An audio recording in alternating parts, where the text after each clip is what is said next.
যদি আমার চাকরি চলে যায়, সরকার চাকরি দেবে?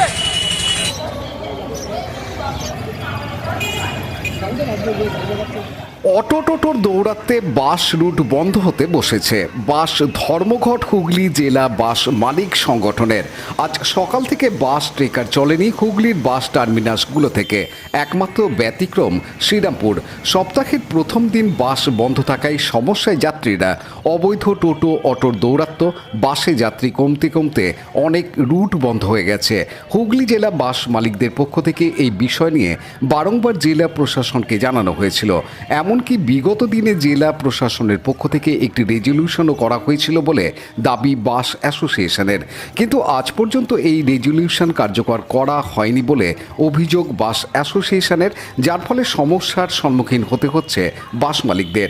চুঁচুড়া থেকে একসময় জেলার বিভিন্ন প্রান্তে বাস যাতায়াত করত, কিন্তু বর্তমানে মাত্র 3টি রুটে বাস চলছে, তাও যাত্রীর সংখ্যা নেই বললেই চলে। শ্রীরামপুর থেকেও বিভিন্ন রুটে আগে যে সংখ্যায় বাস চলত এখন তা কমেছে, নয়তো বন্ধ হয়েছে। আজ পর্যন্ত কোনো সুরাহা না হয় অবশেষে হুগলি জেলা বাস অ্যাসোসিয়েশনের পক্ষ থেকে আজ থেকে হুগলি জেলা জুড়ে বাস ধর্মঘটের ডাক দিয়েছেন বাস মালিকরা। তাদের দাবি বাস রুট থেকে অবৈধ অটো টোটো চলাচল বন্ধ করতে হবে, টোটোকে একটা নিয়মে বাঁধতে হবে। হুগলি আরটিও বাস মালিকদের ধর্মঘট না করে আলোচনার কথা বলেছিলেন। বাস মালিকরা ধর্মঘটে অনড়। আজ আরটিওর সঙ্গে মিটিং ফলপ্রসূ না হলে ধর্মঘট অনির্দিষ্টকাল চলবে বলে হুঁশিয়ারি দিয়েছেন বাস মালিকরা। চুঁচুড়ার পাশাপাশি তারকেশ্বর, আরামবাগেও বাস ধর্মঘটে সামিল হয় বাস মালিক সংগঠন। শ্রীরামপুরে অবশ্য বাস চলাচল করছে। সপ্তাহের প্রথম দিন বাস বন্ধ থাকায় সমস্যায় বাস যাত্রীরা। তাদের ঘুরপথে গন্তব্যে যেতে হবে। মহানার যেতাম। কোথা থেকে আসছেন? এখান থেকে। আজকে তো বাস ধর্মঘট, অনির্দিষ্টকালের জন্য বাস ধর্মঘট, কি করবেন এখন? আমি তো জানি না, হঠাৎ করে এখানে এসে এখন দেখি কি করা যায়। দেখি তো মনে হয় বন্ধ, সব রুটেরই বাস বন্ধ সারা হুগলি জেলায়। এখন দেখি, এখন হঠাৎ করে জানি না, এখন বুঝতে পারছি না কি করবো। তাহলে তো ট্রেনে যেতে হবে। আবার স্টেশন যাও, একটা রুট বন্ধ আবার। আগে থেকে ওরা যদি বলে তাহলে হয়তো ভালো হতো, হয়তো বলেওছে, হয়তো আমরা জানি না, এটাও হতে পারে। হঠাৎ করে এরকম বন্ধ করলেও তো অসুবিধা। হঠাৎ নয়, এটা তো অনেকদিন ধরেই চলছে। মালিকরা চিন্তাধারা নিয়েছে এই টোটো, অবৈধ টোটো, অটো, টেকার, ম্যাজিক, মালিকরা চিত্তবিরক্ত হয়ে গেছে। ওই জন্য সিন্ডিকেট থেকে এরা বন্ধের সিদ্ধান্ত নিয়েছে একটা।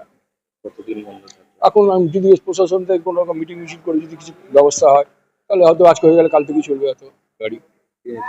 যারা আজকে সপ্তাহের প্রথম দিন অনেকেই আসছে, ফিরে চলে যাচ্ছে, কিন্তু মালিকরা তো আজকে প্রায় দিন সাথে হলো, তারা নোটিশ সব গাড়িতে করেছে। আমার আরামবাগ, চুইরো, হুগলি জেলার সব জায়গায়। পরিবহন মন্ত্রী স্নেহাশিস চক্রবর্তী বাস ধর্মঘট প্রসঙ্গে বলেন, ধর্মঘট করে কোনো লাভ হবে না, সকলকেই রাস্তায় চলতে হবে। যাত্রীদের বাসে যেতে হবে, টোটোয় যাওয়া যাবে না এই কথা বলতে পারি না, তবে অবৈধ টোটোর জন্য নির্দেশিকা জারি করে নিয়মে বাঁধা হবে। আমি বাস মালিকদের সাথে কথা বলেছি, আবারও বলবো, তবে ধর্মঘট করলে নিজেদেরও ব্যবসার ক্ষতি প্লাস মানুষের ক্ষতি। বাস যে রুটগুলোতে চলতো সেখানে বাস চালানোটা অনেকটা শক্ত হয়ে দাঁড়িয়েছে। একটা সময় ছিল যে শুধু বাসই ছিল যানবাহনের মাধ্যম, আর এখন বাসের প্রায় 60% যাত্রী চলে গেছে এই অল্টারনেটিভ যানবাহনে, অটো, টোটো, ম্যাজিক। এতে ফলে কোনো কোনো রুটে বাস চালানো সত্যি শক্ত। তারা বারবার আমাদের সাথে যোগাযোগ করে, কিন্তু আমাদের হাতে তো এই ক্ষমতা নেই যে সাধারণ মানুষকেও আমরা বাধ্য করতে পারবো না যে আপনি টোটো চাপবেন না, অটো চাপবেন না, বাসে উঠুন। কিংবা আমরা এটাও করতে পারবো না যে অটো টোটো চালাচ্ছে যে বেকার যুবকরা তাদের প্রশাসন দিয়ে হাঁটিয়ে দেওয়া। হুগলির অতিরিক্ত জেলা শাসক উন্নয়ন অমিতেন্দু পাল আরটিও বাস মালিকদের সঙ্গে বৈঠক করেন। বাস রুটে অবৈধভাবে চলা টোটো বন্ধ করতে হবে দাবি ছিল বাস মালিকদের। টোটো বন্ধ করে টোটো চালকদের রুটি বন্ধ না করে তাদের একটা নিয়মে বাঁধার কথা ভাবুক প্রশাসন। যেখানে টোটো বাসের যাত্রী নিয়ে ছুটছে সেখানে তাদের নিয়ন্ত্রণ করুক। বাস সরকারকে ট্যাক্স দিয়ে সব নিয়ম মেনে রাস্তায় চলে, টোটোর ক্ষেত্রে সেসব বালাই নেই। টোটোয় দুর্ঘটনা হলেও যাত্রীরা ক্ষতিপূরণ পায় না, তাই বড় রাস্তায় যেখানে বাস চলে সেখানে টোটো যাতে না চলে তার ব্যবস্থা করার দাবি জানানো হয়।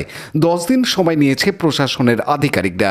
সমস্যা না মিটলে 10 দিন পর আবার ধর্মঘট হবে বলে হুঁশিয়ারি দেন বাস মালিকরা। বা আলোচনাটা হলো, তাতে খুব যে ফল হয়েছে এটা আমরা বলবো না, কিন্তু প্রশাসনের তরফ থেকে একটা আশ্বাস পাওয়া গেছে।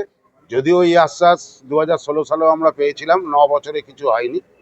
তা প্রশাসনের পক্ষ থেকে এডিএম সাহেব নিজে থেকে আজকে একটা আশ্বাস দিয়েছেন যে 10 দিনের মধ্যে একটা ব্যবস্থা নিশ্চয়ই করবেন, বিশেষ করে টোটো নিয়ে, এবং সেই মতো কিছু কিছু পয়েন্টে যেখানে নিয়ে টোটো খুবই ডিস্টার্ব সেই জায়গাগুলোকে আমাদের বলতে বলেছেন। আমরা আইডেন্টিফাই করে দেবো, আগামীকালের মধ্যে এখানে পৌঁছে দেবো দপ্তরে। এরপরে আমরা 10 দিন দেখব, যদি 10 দিনের মধ্যে কোনো সমস্যার সমাধান না হয় তাহলে আবার আগামী 26 তারিখ থেকে আমরা কিন্তু আবার লাগাতার বন্ধে যাব। Bureau report, star 24 news.